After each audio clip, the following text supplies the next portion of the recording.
Good morning, everyone. I'm Hakima, and I'm really excited to be here with all of you today. It is not every day that we get to discuss something so close to our daily lives, something that we all depend on and experience, which is food. Well, hello everyone. I'm Alicia. So thank you for joining us. When we were first given this task, we thought that what topic that could everyone easily relate to. And then we realized food connects all of us, no matter where we come from or what our background is. We all share that same need and love for food. So, let's begin going all the way back thousands of years ago when humans didn't have farms, market, or even a proper tools. Back then, it was all about survival. People hunted animals, gathered fish in the river, and fruits, nuts, roots from the forest. It was a very simple way of life, but also a dangerous one. If the weather was bad, or there was no animal to hunt, people went hungry. That's true, Shaukin. And when we think about it, food at that time came entirely from nature.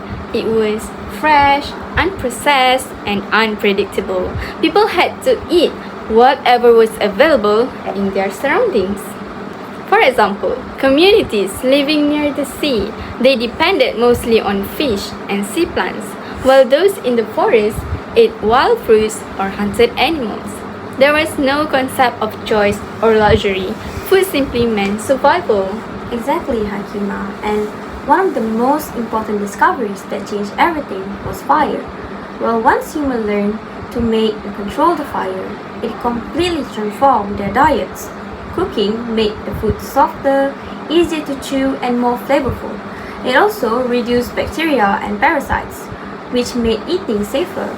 It is amazing to think that something as simple as fire was the first big food technology. Yes, and I think fire brought people together. Imagine ancient humans sitting around the fire at night, cooking and sharing their catch. That's when eating became more survival. It wasn't just about survival anymore. It became a communal experience. They probably told stories, shared knowledge, and even passed down traditions while preparing food together. That is such a good point. The discovery of fire didn't just change how food was cooked, it also changed how people connected.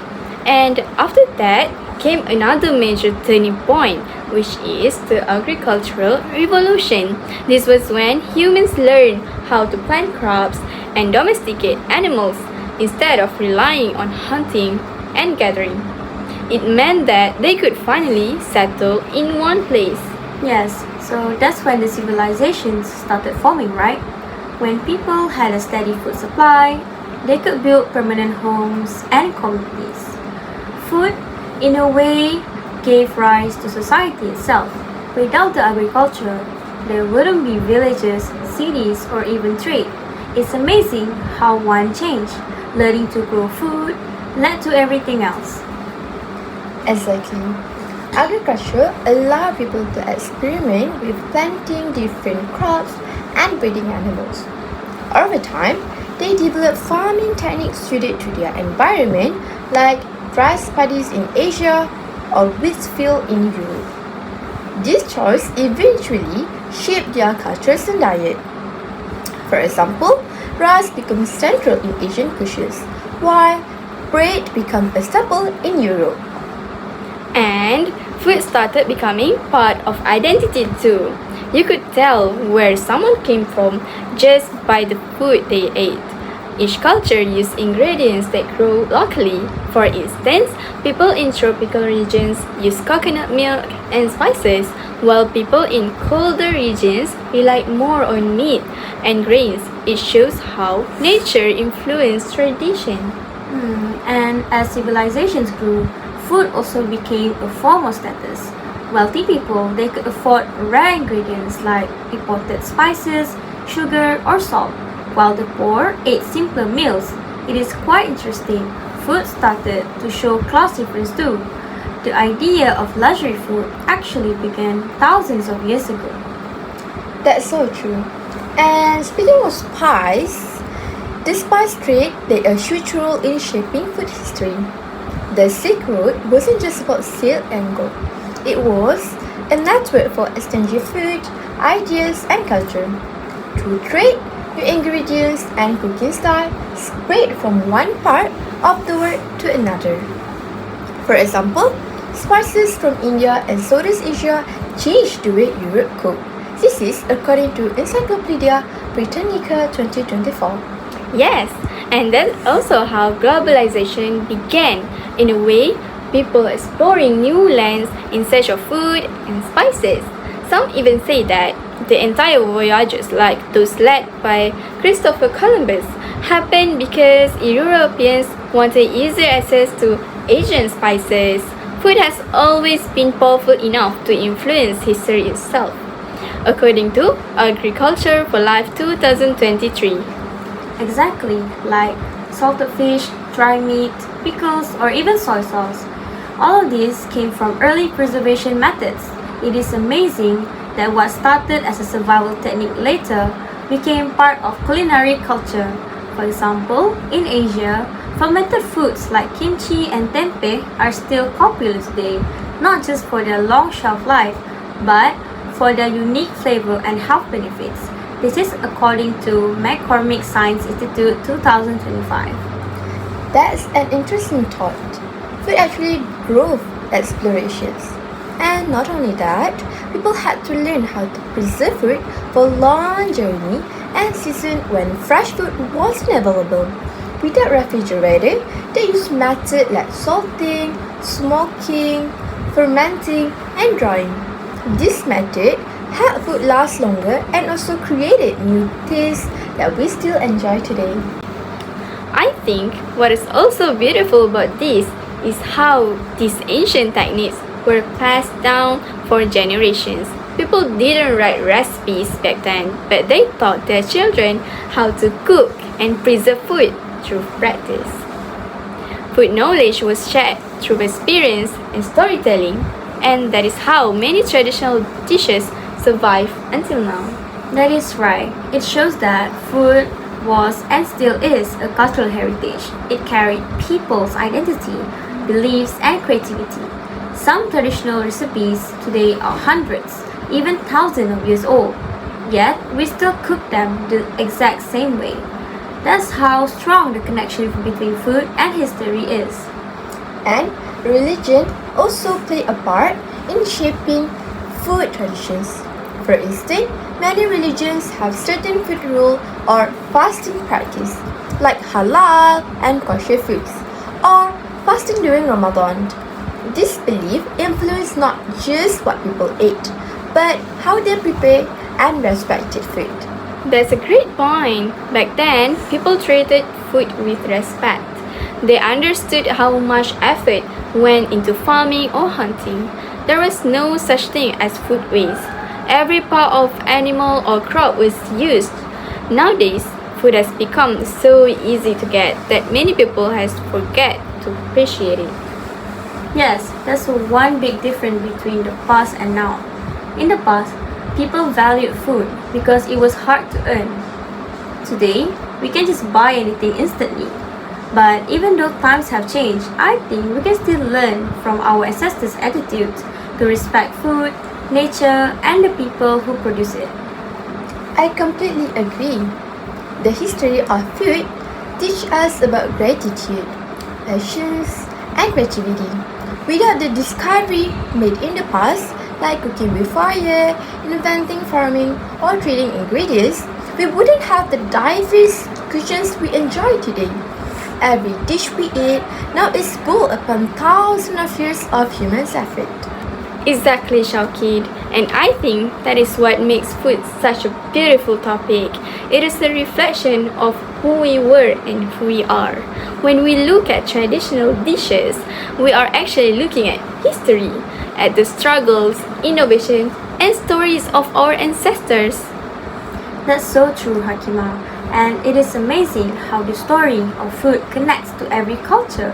Whether it's Asian, European, or Middle Eastern, every society has gone through its own food journey. The history of food really shows how we're all connected through something as simple as eating. I like how you put that, Alicia. Connected through food. It reminds us that food is more than just a nutrition. It's a symbol of unity, sharing, and identity. From the first cooked meal around a campfire to the complex dishes we have today, food has always brought people together. And that connection continues even now in our modern world through food has changed a lot with technology, fast lifestyle, and global trade. So maybe it's time we move on to talk about how these historical changes shape what we eat today. Yes, because the story it doesn't end in the past. It continues in the present, where food is influenced by modern trends, convenience, and even social media. Alright, let's move on to the next part of our discussion, the present, modern food trends and habit. Let's explore how our relations with food has evolved in today's world. Now that we have talked about how food developed in the past, let us move on to how it looks in our modern world. Today, food has become something more than just survival. It is about lifestyle, identity, and even business. We live in a time where we can get food from any part of the world at any time, with a few clicks. But while this shows how advanced we have become, it also brings some problems we might not notice at first. That is true, Hakima. One of the biggest differences now is how easily accessible food is. We can literally order anything, from bubble tea to sushi, and it arrives under 30 minutes. Apps like GrabFood, Foodpanda, and Shopee Food have completely changed how we eat. For busy people, especially students like us, it is very convenient, but I also think we're becoming too dependent on instant food or deliveries, and it's affecting our health and spending habits. I agree, Alicia. I've noticed that too. People spend so much on delivery nowadays without realize how much cheaper and healthier home cooked food is. It's like we paid extra for comfort. And because food delivery is so easy, many of us don't cook as often anymore.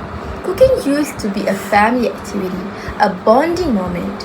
But now everyone just eats separately, each with their own order. That's actually a good point, Shocking. I remember my grandmother used to say that food tastes better when shared. Nowadays, it is more individualistic. We eat for convenience, not connection, but at the same time, globalization has given us so many food options. Like in Malaysia, you can have Western breakfast, Korean lunch, and then Thai for dinner, all in one day. It shows that how much our food culture has blended with others. Yes, globalization has definitely changed our taste preference. It is amazing that we get to experience international dishes without leaving the country. But it is also sad that traditional foods are slowly losing their attention. I noticed that when I ask some of my friends about local dishes like ikan singgang or kerabu, they don't even know what those are, but they know brands like KFC and McDonald's by heart. Exactly. It is a culture shift. In the past, our parents or grandparents learned to cook from family tradition, passing down recipe by memory. Now, we learn from TikTok or YouTube. It is not necessarily bad, but it shows how technology modern culture influence when we eat. Even the way food is presented has changed. It has to look aesthetic for social media before it's even eaten. Yes, Shocking. People take more time to take photos than to actually eat the food. Social media definitely drives food trends now. When some things go viral, like the dalgona coffee during lockdown, suddenly everyone just starts making it. It is interesting how online trends decide what becomes popular, not necessarily healthy and traditional. That is so true, but to be fair, social media also helps spread good things like awareness about nutrition and healthy eating. Many influencers now share recipes for healthy smoothies, vegan meals, and ways to avoid processed food. I think that balance is important. While food trends can be fun, they can also educate people about better choices. Yes, health awareness is definitely growing. People today are more careful about what they eat compared to before. There's a rise in vegetarian and vegan diets, not just health but also environmental reason. Some people choose plant-based milk because they believe it reduces animal cruelty and lowers carbon emissions. That's something we didn't talk about much in the past, right? Exactly.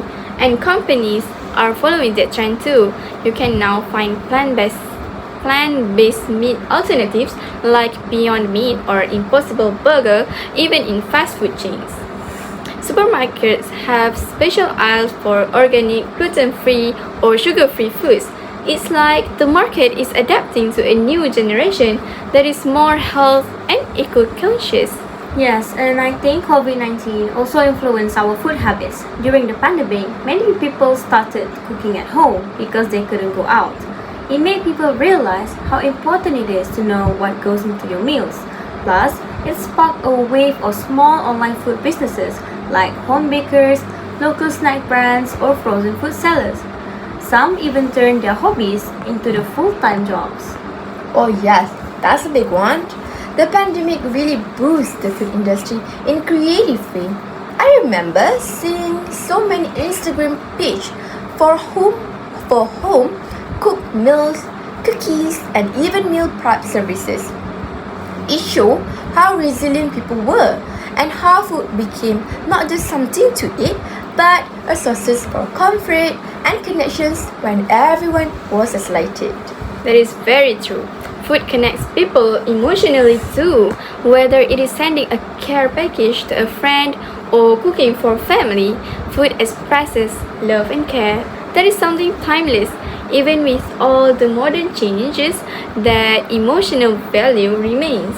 Yes, and speaking of model changes, another big factor is technology in the kitchen itself. Smart appliances like air fryers, rice cookers with timers, and even apps that track calories or suggest recipes. All this make cooking more efficient. Technology they helps beginners learn easily too. You can just follow a tutorial online and cook something that used to take hours to learn. That's right. I've even seen robot chefs being developed that can prepare meals automatically.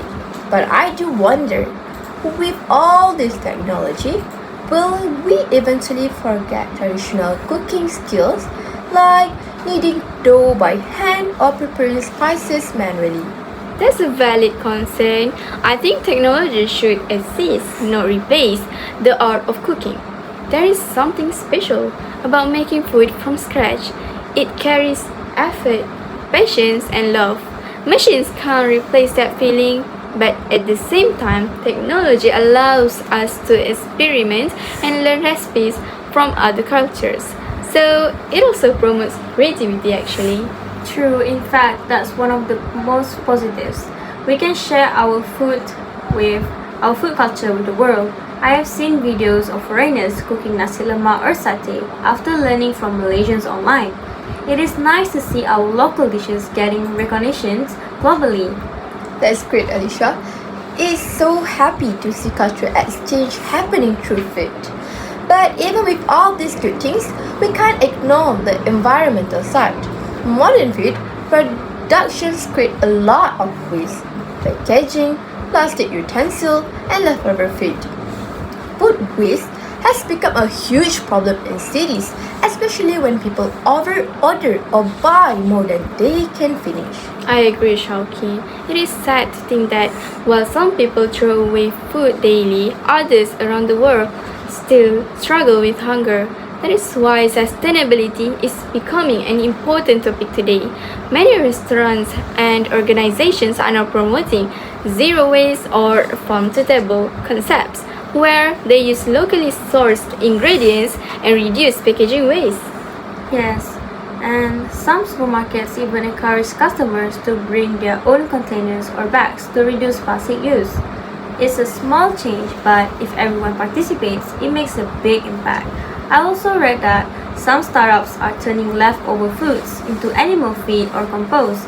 That's a really creative way to solve the problem. That's great to hear. I think young people play a big role in this movement because we are more aware of global issue now. Many of us want to eat responsibly, choosing local produce, avoiding waste, and supporting small food businesses instead of big fast food chains. It's like food is now part of our value, not just our appetite. Well said, Shaukin. I think that's what makes today's food so interesting. It reflects not only our taste but also our choices, culture, and beliefs. Modern food culture is a mix of old and new, traditional and digital, simple and innovative. It shows how adaptable humans are. Exactly. It is a mix of convenience, creativity, and consciousness. But with all the changes, I think the main challenge is finding the balance between fast and healthy, global and local, modern and traditional. If we can find that balance, we can enjoy the best of both worlds. I completely agree. Food today show both progress and problem. It connects people, support creativity, and improve accessibility, but also create issues like waste, overconsumptions, and loss of our traditions. The key is being aware of how we eat and where our food comes from. Yes, awareness is the first step. The choices we make today, what we eat, where we prepare it, and how we waste it, will shape the next stage of food in the future. That's a perfect way to put it. So maybe now we can look ahead and talk about what's coming next, which is how food will continue to evolve in the years ahead with new technologies, new habits, and maybe even new ways of eating. Exactly. Let's move to our final section, the future food, where we will explore the innovations, challenges, and possibilities of how humanity will feed itself in the next generation.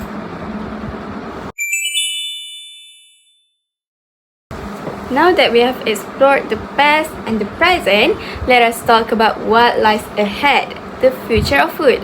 It is exciting, but also a little bit scary to think about. With how fast technology, population, and the environment are changing, our food system will look very different in a few decades. I agree, Hakima. The future food isn't just about what's on our plate, but also how it's made. I've been reading about scientists developing lab-grown meat, which is a real meat made from animal cells without actually raising or killing animals. It is supposed to reduce animal cruelty and cut down greenhouse gas emissions from livestock. Oh yeah, I heard about that too. Like the culture chicken? They taste in Singaporean, right? It's amazing to think that one day we might eat meat that never come from a farm. But I wonder, will people really accept that? Some might feel it is unnatural or strange. That's true. Acceptance is a big part of it.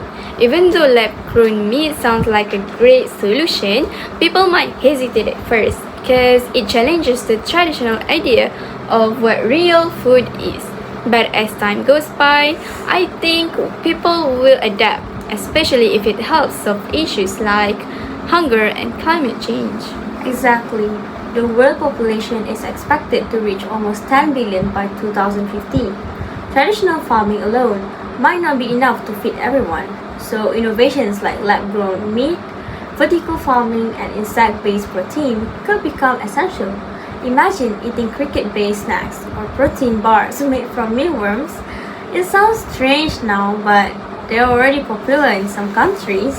I don't know if I'm ready to eat cricket chips yet. You're right. Insects are actually high in proteins and require less land and water compared to cattle or poultry. It is funny how what seems gross to us now could be completely normal to the next generations. Yeah, food habits always evolve.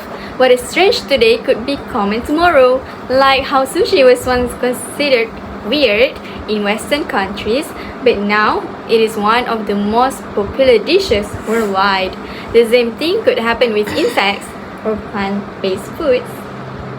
True, and besides that, I think the future of food will rely heavily on technology and sustainability. For example, vertical farming, where crops are grown in stacked layers indoors, is becoming more popular in cities. It uses less space and less water, and the crops can grow all year round without depending on the weather. Yes, vertical farms are fascinating. They use LED light, temperature control, and even automatic watering system. It's like farming meets engineering.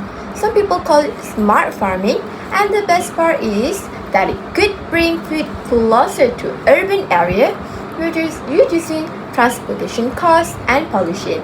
That's a brilliant point. It could really help countries that have limited land or agriculture like Singapore or even Malaysia in dense cities.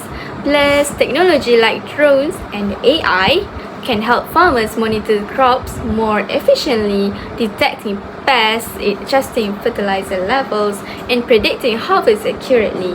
It's like farming 2.0. Yes, and speaking of AI, you might even see personalized nutrition in the future. Imagine an app that can scan your body data and recommend what you should eat based on your health, mood, or even your sleep pattern. It sounds futuristic, but some companies are already working on it. That's actually very cool. Like your meal are custom designed for you. It could help people manage health problems like diabetes or obesity more easily. But I also wonder, will that make food feel less personal? Like everything becoming too data driven instead of cultural or emotional? That is such a good question. I think technology will bring many benefits, but we will need to find balance in it. Food isn't just nutrition, it is also emotion, memory, and identity. Even in the future, I hope people will still cook traditional recipes and share meals together, not just rely on machines and algorithms. I agree, the emotional part of the food is what keeps the culture alive. Even if we start eating 3D printed meals or nutrition pills in the future, I hope we don't lose that connection. I read that NASA astronauts already eat specially designed space food. It is nutritious but not very exciting. Maybe one day 3D food printers will make it possible to eat in nasi lemak space. Wow, imagine that! Floating in zero gravity, eating sambal and rice. But honestly, space food might become more important than we think. With space exploration growing, humanity might one day colonize Mars or even other planets. If that happens, we will need to figure out how to grow food in space environment. That's right. It is amazing how the future of food ties into so many global challenges like population growth, climate change, and even space travel. Food is at the center of everything, and with climate change affecting crops and weather patterns, we will have to adapt fast. Yes, climate change will probably be the biggest factor. Droughts, floods, and temperature changes could make farming harder. So that's why the future foods need to be more sustainable, using less water, less land, and producing less waste. People are even researching seawater farming and salt-tolerant crops to adapt to the rising sea levels. That's really interesting. Seawater farming. I didn't even know that was possible. It shows how creative humans can be when we face challenges. And I think awareness among young people is increasing too. We are more likely to support eco-friendly brands or sustainable diets compared to the older generation. Yes, and that shift in mindset is very powerful. It means that the next generation might prioritize sustainability over convenience. Maybe we will eat fewer processed foods, waste less, and support local farmers more. In a way, the future of food depends on how responsible we choose to be today. Exactly, the choices we make now shape what the future looks like. If we support sustainable products, reduce the plastic use, and value traditional food, we can build a healthier system. But if we continue wasting and overproducing, the future generations might face serious food shortage. I totally agree. It's like a cycle. Our past shape our present, and our present will shape our future. The technology will help, but human habits matter most. We can have lab-grown meat, drones, and AI farms, but if people don't care about waste and nutrition, the problem still exists. So true. The future of food isn't just science, it's also about ethics and mindset. We have to ask ourselves, how can we eat in a way that benefits both humans and the planet? Maybe the real goal isn't just to create new food, but to rediscover the value of food itself. Beautifully said, Hakima. I think the future will be about balance, using innovation to improve food systems while keeping our cultural and emotional connection to what we eat. The best future food will be sustainable, healthy, and meaningful. Yes, and I believe that as long as we keep learning and caring, the futures of food can be bright. Whether it's a lab-grown meat, plant-based meals, or vertical farms, everything depends on our awareness and willingness to adapt. I couldn't agree more. So, to sum up, the future of food will be shaped by technology, sustainability, and human choices. It is not just about what is possible, it is about what is responsible. Well said, and after seeing how food has evolved from the past to the present, I am actually excited to see how far it can go. Maybe one day we'll be eating meals that both are eco-friendly and delicious, even in space. Yes, maybe we will be sitting in the cafe on Mars one day, sipping on 3D printed data, who knows? But no matter how advanced the future becomes, I hope we'll never forget the joy and meaning behind every meal. Exactly. Food will always be more than just fuel. It is a story of human survival, creativity, and connection. And that story will continue to evolve for generations to come. Wow, it has been quite a journey from the history of food to what we eat today and even imagining what the future might look like. I think these discussions really open our eyes to see how food connects everything: culture, health, technology, and even the planet. Yes, I totally agree. Before this, I used to think food was just something we eat every day without much thought. But after reflecting on all these points, I have realized that food actually tells the story of human progress, how far we have come, and how much we still need to learn. That's so true, Alicia, and it's amazing to see how food has evolved through time. In the past, it was all about survival. In the present, it's about choice and variety, and in the future, it will be about sustainability and innovations. Each era shows how humans adapt to new challenges and opportunity. Yes, and one thing that really stands out to me is how food reflects who we are as people, the way we eat and what we value through food, whether it is tradition, convenience, or sustainability. It all says something about us and the kind of world we want to live in. Exactly, food connects us, not just to our culture and families, but also to nature and the planets. It reminds us that our choices matter. Even small actions like avoiding waste, supporting the local products, or eating healthier meals can make a big difference for the future.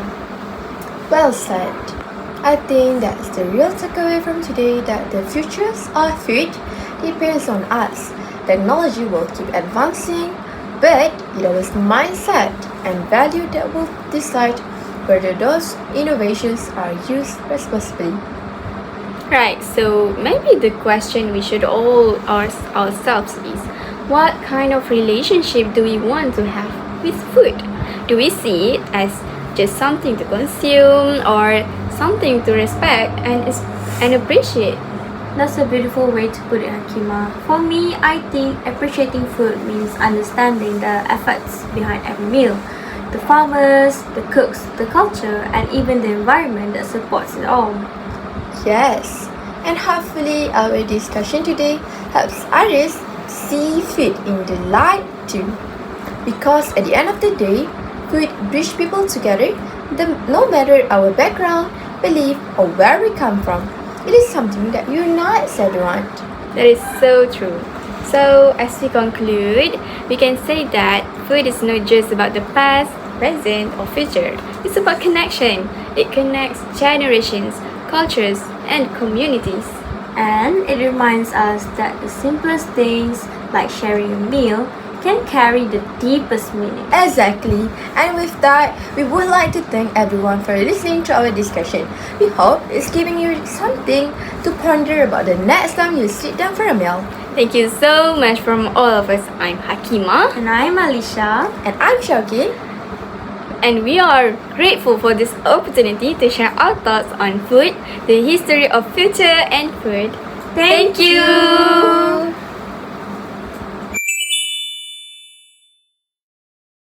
And this part, we would like to hear some questions from the audience. Okay, I'm Danya and I want to ask a question. Yes. With all this high-tech food like lab-grown meat, won't it be too expensive for ordinary people? How can we make sure that it's accessible to everyone? That is a really good question. Honestly, it's true. When new technology first comes out, it usually is expensive. Like grown meat is still in the early stages, and a lot of money goes into research, testing, and building safe facilities. Yeah, and that's the same pattern we have seen with other innovations too. For example, when smartphone and electric cars first appeared, only a few people could afford them. But once the technology improved and production increased, the prices dropped a lot. Exactly. The same thing will likely happen in the high-tech food. When companies start to call mass production, the cost per product will go down naturally. So, in short, yes, it may be expensive at first, but with time, better technology, and support from both society and government, high-tech food can become accessible to everyone, not just the wealthy. Now, let us move on to the next question. I'm Amira and I want to ask a question. You mentioned the loss of traditional cooking skills. What can we as students do to help preserve our local food heritage? Okay. Okay, That is that's such a meaningful question. As students, even though we might not be professional chefs, we actually can do a lot to preserve our local food heritage. It starts with awareness. Just knowing and appreciating our traditional dishes is already a first step. Exactly. We can also make the effort to learn traditional recipes from our parents or grandparents. Sometimes we take those dishes for granted, but they hold our cultural identity. Even learning to cook one or two traditional meals keeps that knowledge alive. Preserving food heritage isn't just about cooking, it's about connections. When we value our traditional food, we are keeping our history and identity alive for our next generation. Let's hear the next question. Hi, I'm Erdina. So I have a question. What is one practical change we can make in our daily lives right now to eat more sustainably? Yeah, honestly, sustainability doesn't have to be something big or complicated. Even small daily habits can make a huge difference. Yes, for example, we can start by reducing food waste. Sometimes we buy more than we need or throw away leftovers that could still be eaten. Planning our meals and finishing what's on our plate are really simple ways to eat more responsibly. Exactly, and another practical change is choosing local and seasonal food. When we buy food that's grown nearby, it means less transportations, less packaging, and less carbon emissions. Plus, local food is usually fresher and support our community farmers. Let's not forget the packaging. Bring our own containers, using reusable bottle, and avoiding plastic when buying food. All those small choices really add up. Sustainable eating is about mindful choices. We don't have to change everything overnight, but if everyone makes one small change, it becomes a big collective effort.